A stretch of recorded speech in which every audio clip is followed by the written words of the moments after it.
ഒരു 3 തീപ്പെട്ടിക്കുള്ളി യൂസ് ചെയ്തിട്ട് ഒരു വെയിറ്റുള്ള സാധനം ഞാൻ ഇവിടെ എടുത്തിരിക്കുന്ന ഒരു തേങ്ങയാണ്. ഓക്കെ, അപ്പോൾ ഈ ഒരു തേങ്ങയെ നമുക്കിങ്ങനെ ഹാങ് ചെയ്ത് വെക്കുക എന്നുള്ളതാണ് നമ്മൾ ഈ ഒരു വീഡിയോയിൽ കാണാൻ പോകുന്നത്. അപ്പോൾ നമുക്കറിയാം ഇതുപോലെ ഹാങ് ചെയ്യുകയാണെങ്കിൽ ഇവിടെ വെച്ച് ചുമ്മാ ഇതിൽ ഹാങ് ചെയ്ത് വെക്കുകയാണെങ്കിൽ നേരെ താഴെ വീഴും. അപ്പോൾ അതിന് പകരം നമ്മൾ ചെയ്യുന്നത് ആദ്യം ഈ ഒരു തീപ്പെട്ടിക്കുള്ളി ഇവിടെ വെക്കുന്നു.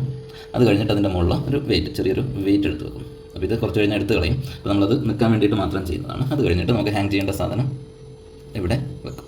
ഓക്കെ, അപ്പോൾ ഇവിടെ നമുക്ക് തേങ്ങയാണ് ഹാങ് ചെയ്യേണ്ടത്. അപ്പോൾ തേങ്ങ ഇവിടെ വെച്ചു. ഈ ഒരു ഫോമിൽ കിട്ടും.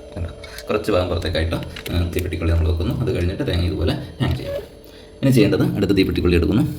നമ്മളെന്ത് ചെയ്യുന്നു, കൃത്യമായിട്ട് ഒരു ഡിസ്റ്റൻസ് താഴേക്കായിട്ട് ഒരു ട്രയാങ്കിൾ ഷേപ്പിൽ ഇതിനെ ഇവിടെ ഫിക്സ് ചെയ്യാം.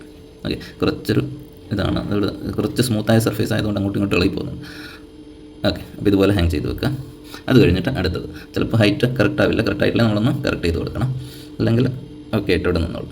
ഓക്കെ, അപ്പോൾ ഇതുപോലെ സെറ്റ് ചെയ്ത് വെക്കുക. ഓക്കെ, ഈ ഒരു ഫോമിൽ സെറ്റ് ചെയ്ത് വെക്കുക. ഓക്കെ, റൈറ്റല്ലേ. അത് കഴിഞ്ഞിട്ട് എന്ത് ചെയ്യുക, മുകളിലുള്ള ഈ ഒരു കുപ്പി നമ്മൾ എന്ത് ചെയ്യുക, ഇതുപോലെ ഇങ്ങനെ എടുത്ത് കഴിഞ്ഞാൽ ഇതുപോലെ ഇവിടെ ഹാങ് ചെയ്ത് നിൽക്കും. ഓക്കെ, താഴെ തട്ടിയിട്ടൊന്നുമില്ല, എല്ലാവർക്കും കാണാം. ഓക്കെ, ഇതുപോലെ നിൽക്കും. ഒരു 3 തീപ്പെട്ടിക്കുള്ളിയിൽ ഈ ഒരു വെയിറ്റ് നമുക്ക് വേണമെങ്കിൽ ഈ ഒരു വാട്ടർ ബോട്ടിൽ വേണമെങ്കിൽ എന്ത് ചെയ്യാം, ഈ ഒരു വാട്ടർ ബോട്ടിലൊക്കെ നമുക്ക് ഇതുപോലെ ഹാങ് ചെയ്ത് വെക്കാൻ പറ്റും. അപ്പോൾ കറക്റ്റായിട്ട് ഇതുപോലെ നിൽക്കും. ഓക്കെ.